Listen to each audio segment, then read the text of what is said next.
ಅಯ್ಯೋ, ಏಜಿಗೆ ತಕ್ಕಂತೆ ವೇಟೇ ಇಲ್ಲ ಕಣ್ರಿ. ಮತ್ತೆ ಏಜ್ ಆಗ್ತಾ ಆಗ್ತಾ ವೇಟ್ ಜಾಸ್ತಿನೇ ಆಗತ್ತೆ ಅಲ್ವಾ? Welcome back to wellness Wednesday with Shobha.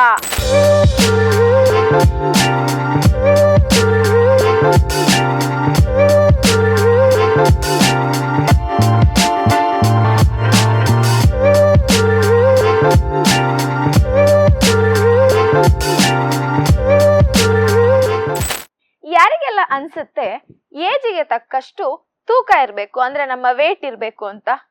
ನನಗಂತೂ ಮುಂಚೆ ಹಾಗೇನೆ ಅನ್ನಿಸ್ತಾ ಇತ್ತು.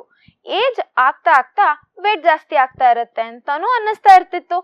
ಆದ್ರೆ ನಾನು ಯಾವಾಗ ವೆಲ್ನೆಸ್ ಸೆಂಟರಿಗೆ ಹೋದೆ ಆವಾಗ ನನಗೆ ಅರ್ಥ ಆಗಿದ್ದು ಏಜಿಗೆ ತಕ್ಕಷ್ಟು ತೂಕ ಅಲ್ಲ, ಹೈಟಿಗೆ ತಕ್ಕಷ್ಟು ತೂಕ ಅಂತ.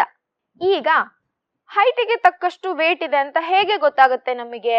ಇದನ್ನೆಲ್ಲ ಹೇಗೆ ಕಂಡು ಹಿಡ್ಕೊಳ್ಳೋದು ಅಂತ ಯಾರಾದ್ರೂ ಕೇಳಿದ್ರೆ ತುಂಬಾನೇ ಈಸಿ. ಏನಪ್ಪಾ ಅದು ಅಂತ ಅಂದ್ರೆ BMI ಅಂತ ಹೇಳ್ತೀವಿ. BMI ಅಂದ್ರೆ ಬಾಡಿ ಮಾಸ್ ಇಂಡೆಕ್ಸ್. ಅಂದ್ರೆ ನನ್ನ ಹೈಟಿಗೆ ತಕ್ಕಷ್ಟು ತೂಕ ಕರೆಕ್ಟ್ ಆಗಿದೆಯಾ ಇಲ್ವಾ ಅಂತ ಚೆಕ್ ಮಾಡ್ಕೊಳಕ್ಕೆ ಅದು ಒಂದು ಟೂಲ್ ಅಂತಾನೆ ಹೇಳ್ಬೋದು.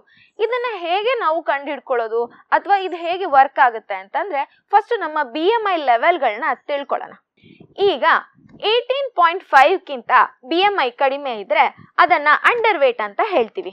18.5 ಇಂದ 24.9 ಇದ್ರೆ ಅದು ನಾರ್ಮಲ್ ವೇಟ್ ಅಂತ ಹೇಳ್ತೀವಿ. 25 ಇಂದ 29.9 ತನಕ ಇದ್ರೆ ಅದು ಓವರ್ ವೇಟ್ ಅಂತ ಹೇಳ್ತೀವಿ. 30 ಇಂದ 35 ತನಕ ಇದ್ರೆ ಒಬೇಸ್ ಅಂತ ಹೇಳ್ತೀವಿ.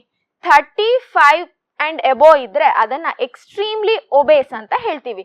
ಇವಾಗ ನಿಮಗೆ ಗೊತ್ತಿರಬೇಕು ನಿಮ್ಮ BMI ಎಷ್ಟಿದೆ ಅಂತ.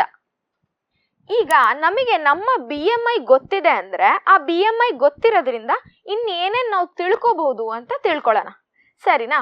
ಫಸ್ಟ್ ಪಾಯಿಂಟ್, ಇವಾಗ ನಮಗೆ ನನ್ನ BMI ಗೊತ್ತಿದೆ ಅಂತ ಅಂದ್ರೆ ನಾನು ಅಂಡರ್ ವೇಟ್ ಅಲ್ಲಿ ಇದ್ದೀನಾ, ಅಥವಾ ನನ್ನ ಕರೆಕ್ಟ್ ವೇಟ್ ಇದೆಯಾ, ಅಥವಾ ನಾನು ಓವರ್ ವೇಟ್ ಇದ್ದೀನಾ, ಅಥವಾ ಒಬೇಸ್ ಇದ್ದೀನಾ, ಎಕ್ಸ್ಟ್ರೀಮ್ ನಂದು ಒಬೇಸ್ ಇದೆಯಾ, ಇದನ್ನೆಲ್ಲ ನಾವು ತಿಳ್ಕೊಬಹುದು. ಅಂಡ್ ಸೆಕೆಂಡ್ ಪಾಯಿಂಟ್, ಆಬ್ವಿಯಸ್ಲಿ ಇವಾಗ ನಂದು ಓವರ್ ವೇಟ್ ಇದೆ, ಒಬೇಸ್ ಇದ್ದೀನಿ ಅಂತ ಅಂದ್ರೆ chances of heart attack, stroke ಇದೆಲ್ಲ ಜಾಸ್ತಿ ಇರುತ್ತೆ. ತೂಕ ಜಾಸ್ತಿ ಇದ್ದಾಗ ಇದೆಲ್ಲ ಕಾಮನ್.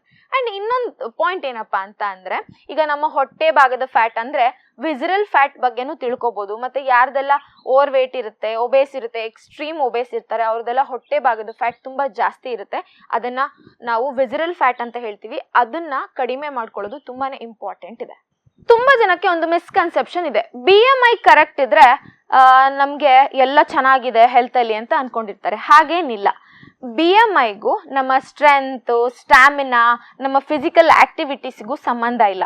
BMIನೇ ಬೇರೆ, ನಮ್ಮ ಸ್ಟ್ರೆಂತ್, ಸ್ಟ್ಯಾಮಿನಾ, ಫಿಸಿಕಲ್ ಆಕ್ಟಿವಿಟೀಸ್ಗಳಾಗಿರ್ಬೋದು, ಇದೆಲ್ಲದು ಬೇರೆನೆ ಪಾರ್ಟ್ ಆಗತ್ತೆ. ಈಗ ಯಾರಿಗೆಲ್ಲ ನಿಮ್ಮ BMI ತಿಳ್ಕೊಳ್ಬೇಕು ಅಂತ ಅನ್ನಿಸ್ತಿದೆ, ಮತ್ತೆ ಯಾರಿಗೆಲ್ಲ ನಿಮ್ ತೂಕ ಕಡಿಮೆ ಮಾಡ್ಕೊಳ್ಬೇಕು ಅನಿಸ್ತಿದೆ, ಯಾರಿಗೆಲ್ಲ ತೂಕ ಜಾಸ್ತಿ ಮಾಡ್ಕೊಳ್ಬೇಕು ಅಂತ ಅನ್ನಿಸ್ತಾ ಇದೆ, ಡಿಸ್ಕ್ರಿಪ್ಷನ್ ನಲ್ಲಿ ಒಂದು ಫಾರ್ಮ್ ಇದೆ. ಆ ಫಾರ್ಮ್ ನ ಫಿಲ್ ಮಾಡಿದ್ರೆ ನಿಮಗೆ ಹೇಗೆ ಏನು ಅಂತ ತಿಳಿಯುತ್ತೆ. ಯಾರಿಗೆಲ್ಲ ಈ ವಿಡಿಯೋ ಇಷ್ಟ ಆಯ್ತು ಲೈಕ್ ಮಾಡಿ, ಶೇರ್ ಮಾಡಿ, ಕಮೆಂಟ್ ಮಾಡಿ. ಅಂಡ್ ಯಾರೆಲ್ಲ ಇನ್ನ ನನ್ನ ಚಾನೆಲ್ನ ಸಬ್ಸ್ಕ್ರೈಬ್ ಮಾಡಿಲ್ಲ ಸಬ್ಸ್ಕ್ರೈಬ್ ಮಾಡಿ. Thank you, bye bye.